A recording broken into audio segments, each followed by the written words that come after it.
What's going on? Here we go again. I have a motorcycle introduction for the channel.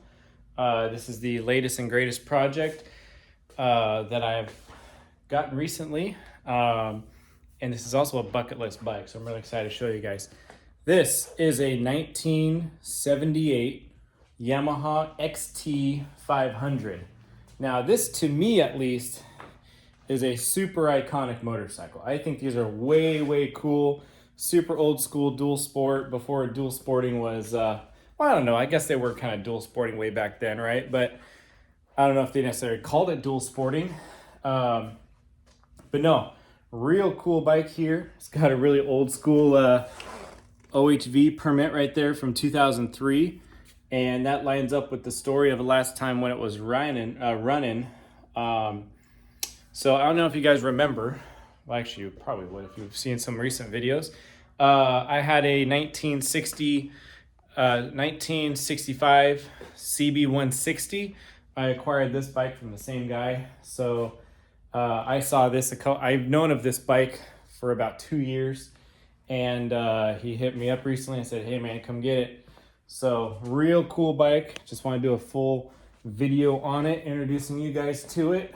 This is going to be a full restoration to the same level of restoration that I did my 84 XR350. So when I get a bike like this, I can't help myself. I start doing a bunch of research and I start seeing who or where do people get the really good parts from for these bikes. You know, there's like, let's see, the Yamaha DS7 up here. There's a site, I can't remember off the top of my head right now, it's in my notebook, but there's a site that they just like HV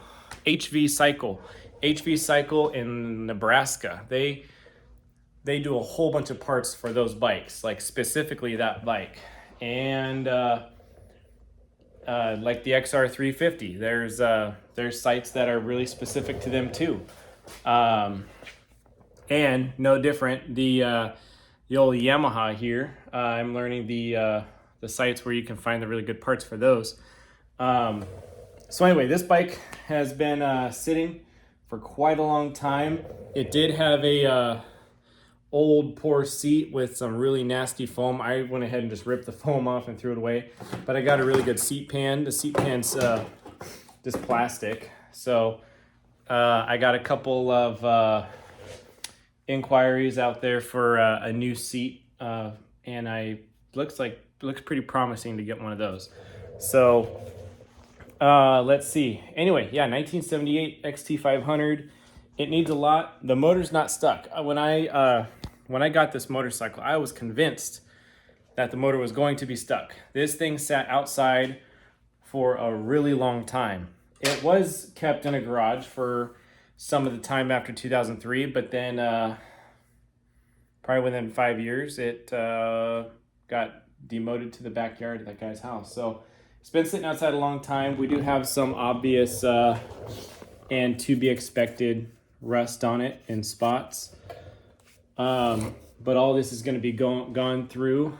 Here in a couple minutes, we'll go over the game plan of how to bring all that back. But anyway, the more I look at it, the more I find just like little things that are interesting or different. Some similarities to the XR350. One of the main differences is that's what's known as a RFVC head. This is before that. Kickstart only. We got some old signals on it, really old turn signals, but yeah, really old school. Speedo and tack. This thing has 4,290 miles on it. It's got a really old school Super Trap muffler, and pretty much every lens on this thing is got some kind of chip or crack in it. Looks like this one's okay. But I have a big bin of just lenses. So I think I probably have turn signal lenses for this bike already. I'll have to find the lens for the brake. But the headlight bucket is in good shape. Looks like it's metal actually instead of plastic, which is cool. Some sort of steel. Old glass bulb. This chrome looks great. Fender is absolutely fried. Yeah, drum brakes, front and rear. Simple, simple, simple. Great stuff. So here's what I've done so far. I cut the chain because the chain was seized solid. I cut the chain so I could at least get the bike to roll. The roll's easier, but not super easy. But it does roll around. The wiring looks very original and not messed with, which is cool. Very cool. Old air box still. Got an old filter in it still too. Yeah, really cool. Old plastic chain guard still hanging in there. Yeah. So I guess we can talk about the game plan. Okay, let's see. Hold on one second. 1978, for the U.S. market, they had the two-tone, I think they called this like sterling silver was the color scheme it was called. But it's in pretty good condition. I don't have a key for it. I need to get a key made, or probably more realistically just put a new key switch on. An OEM style one. Yeah, old original fuse holder.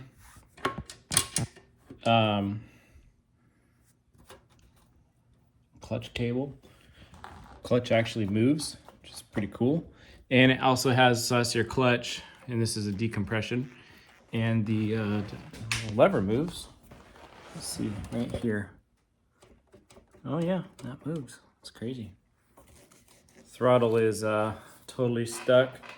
Oh, it feels like the front brakes. I haven't really messed with this bike much. I unloaded it, and then I went on vacation. It was been pretty busy. Yeah, front brake works. That's cool.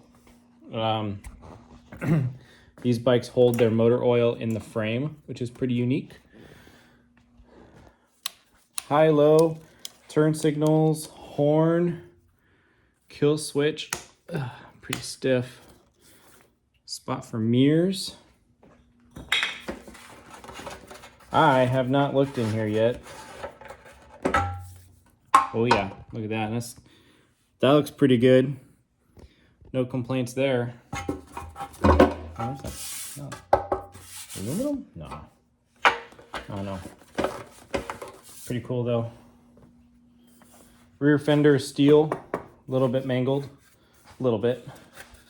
So anyway, I can't think of the name right off the top of my head. Whoop, almost dropped you.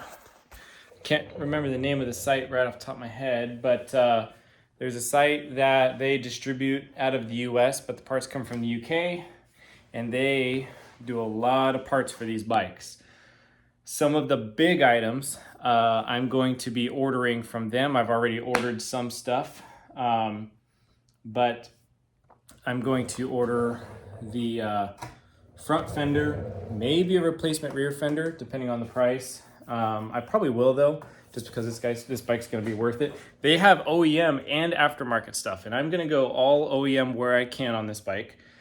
One thing for sure that's not OEM that I ordered was a full exhaust system. Usually I don't worry about getting the exhaust system till later in the build, but I got excited and I went ahead and bought that because I think the exhaust is probably the biggest eyesore on this entire motorcycle.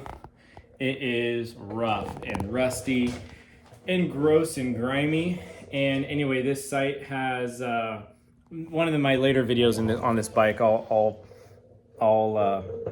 share that site. I can't remember what website it was, but anyway, they have like an OEM style muffler. Comes in, it's 2-piece, and it has all the heat guards on it. Heat guard here, which is really cool. Nice V-band stuff it looks like. Not V-band actually, it's just a straight band, I guess you call it. Anyway, it's really nice quality stuff it looks like. So I ordered that from them. Like I said, I'm gonna get the rear fender probably replaced, because this one's, it's not super bad, it's just definitely been folded up. Yeah, see all that. It's had some rough time. This is Yamaha. So anyway, some of those big items like that, bodywork stuff, I'm gonna get from them. Oh, side covers and full decal set. That's all coming from them. Super exciting. I mean, like legit side panels with the Enduro 500 logo and everything, and replace all of these. That's exciting. The tank is in fantastic shape. Really fantastic shape. The other side had a couple little dings on it, but overall that tank it's hard to get a bike with a good tank on it, and this one's got a really good tank, so that's exciting. Looks like these were put on backwards. Usually you see the head of the bolt on the front and then the nuts in the back. We're gonna rebuild so let's go over the plan. I guess we'll go over the plan now. This is gonna get stripped down to a bare frame, and the frame will get powder coated black. Got a local guy that'll powder coat the frame for me, and at the same time he'll probably powder coat. Actually, no, these smaller items like the clamps, I'll powder coat here. This stuff here, if it's in good enough condition to reuse, I'll just powder coat them. The spring, I'll sandblast and powder coat. The support bar for the brake. That'll all be little powder coat projects that I'll do here. But the frame itself, big items like that, I will get those powder coated elsewhere. The motor will get full rebuilt. We'll check the clutch. We probably won't do too much in the bottom end other than just check how wear is and stuff like that. So I just set you guys somewhere. So that's the game plan. Top end kit, we'll do a head gasket, valve cover gasket. We'll check the valves. We'll look at the piston, how the piston looks. And from scoping the engine, it looked really, really good. So I think we'll just, we'll either clean up the piston. I'll look for an aftermarket or maybe an OEM one. Replace the piston if I can get my hands on one. I'll have to check it if it's been bored out or not. Hopefully it's all just the OEM diameter. Spark plug, new hardware on the entire motor, of course. Rebuild the carburetor, that'll be a regular thing. Cables, it'll just kind of depend. The cables themselves look okay, but we'll lube them up and we'll see if they're rusty inside or not. The throttle cable's probably going to be one to replace. But that side, again, they have cables if I need them. We'll do new levers. Once chipped off IC, new grips. We'll repolish up the chrome bars. They're not rusty or anything.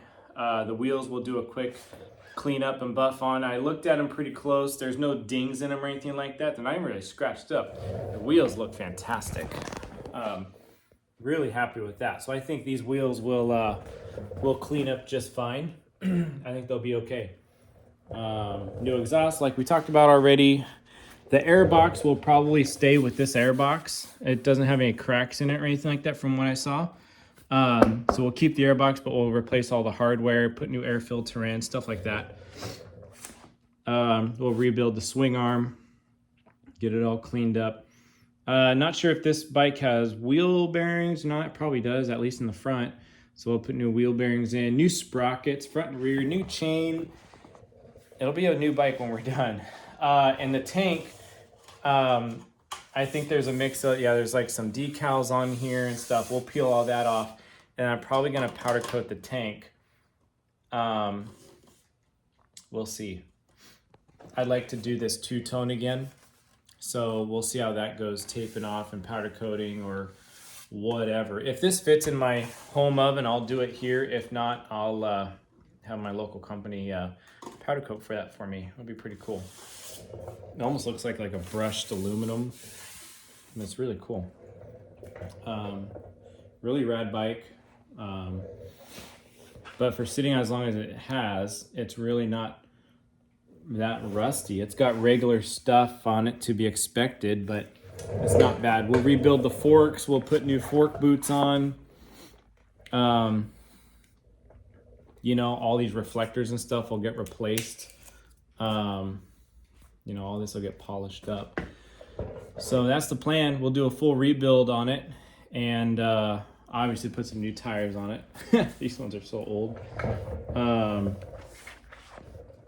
Yeah, I think the rear one said it was like a Super Digger or something like that. A really old school tire. Pretty awesome bike though. The cases are in good. The case is in good shape. So anyway, great bike. Excited to get working on it.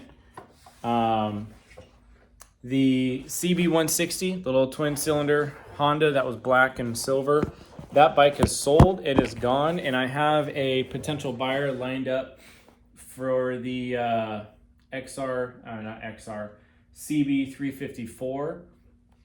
Like that last big video I talked about, the road bikes are slowly going to be going out of my garage, and more stuff like this is going to be coming in. It's really exciting. So really like the vintage dirt bikes, and this is this is just bucket list right here. Love this thing. Got a horn in there even. It's crazy. Cool bike. Oh, and I'm not missing the skid plate. I have a skid plate for it. It's just up there. When I got this bike home, I laid it outside. I took that off and I pressure washed it because this thing was full of garbage and leaves and spider nests and all kinds of nastiness. So pine needles, it was full. So anyway, order of operations. This is the current project. I got new condensers on the Yamaha DS7 here. New condensers, new points. I have found that the from trying to start it so much, this left side muffler, which I have sitting right up there, was full of fuel. And so I took it off so I could empty it out and dry it out before I tried firing this thing up. And that exhaust came off very easy. So I'm going to do the same to the other side here. Pull this exhaust off, make sure it's not full of fuel. This baffle that goes inside the exhaust, this one's stuck, but I was able to get it out of the other muffler. This is what that baffle looks like. And when I pulled this out, I was able to look in there and see it's full of fuel. That one's stuck, so I'll just leave it in there for now. I don't have to take it out or anything. So anyway, that's the current project. Get this back together. And then after that, I am wrapping up this bike here. This is a 67 Kawasaki A1 Samurai. That is a 252 stroke. I've been kind of doing this in the background. I didn't originally intend to do this full restoration in my garage. I was just going to rebuild a motor for a friend, drop it in a rolling frame and give it back. But him and I worked out a deal, and I am going to just finish assembling that bike. But because I'm finishing that bike, it is going to bring another motorcycle into the garage. So when that one goes, another one comes in. I'm actually taking the other one in before that one goes, actually. So gotta make a little room. So really excited to see this CB350. I'm not gonna tell you what that new bike is coming in. I know I got this new bike, but I got another one coming in, you know, because I'm doing this work. This CB354, this is a bucket list bike. It really is. That's been a bucket list bike. Once I found out about that 354 cylinder, I thought it was the coolest thing, and I really want to restore one. So I got my hands on one. This one's clean. It's a nice bike. But as over the last 2-3 years, almost 3 years of owning that thing, ever since I've gotten this thing, I have lost more and more desire to actually ride motorcycles on the road. So here it kind of sits. I've been favoring, like, you know, working on things like these guys. So instead of road bikes, because the road bikes, I just fix them and I go, cool, that was awesome, that was fun. Then I sell it and don't really enjoy it. So anyway, just had some things recently happen where I lost a couple friends, and recent being one this year and one a few years ago, where I lost a couple friends in a motorcycle accident, and that was enough for me to make my decision to move away from road bikes. So anyway, plus if I want to go out for a evening, go rip around, I'm gonna take the MG. By the way, the MG's parked outside. Don't worry, it hasn't gone anywhere. I was washing it today, so it's outside still. So anyway, CB350. As much as I love that bike and as much as I would love to rebuild it, I'm gonna just let it go. So anyway, like I said, I got someone lined up to come look at it. And this might be the last time you guys see it. We'll see, I don't know. It might be around for a little bit. But anyway, this guy right here, this will be a lot of fun.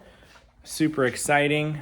So stay tuned for more videos on not only this bike, but finishing up the Yamaha, finishing up the Kawasaki over there. And I might make, since I have that bike for the rest of the Bristow, I might make a video specific to that bike just so you guys can get up to speed with it. It's a really cool bike. It's really, really cool. I've done most of the work on it, some of the polishing and stuff like that. A friend took care of the polishing. So, but anyway, cool bike. All right. Thanks for watching, guys.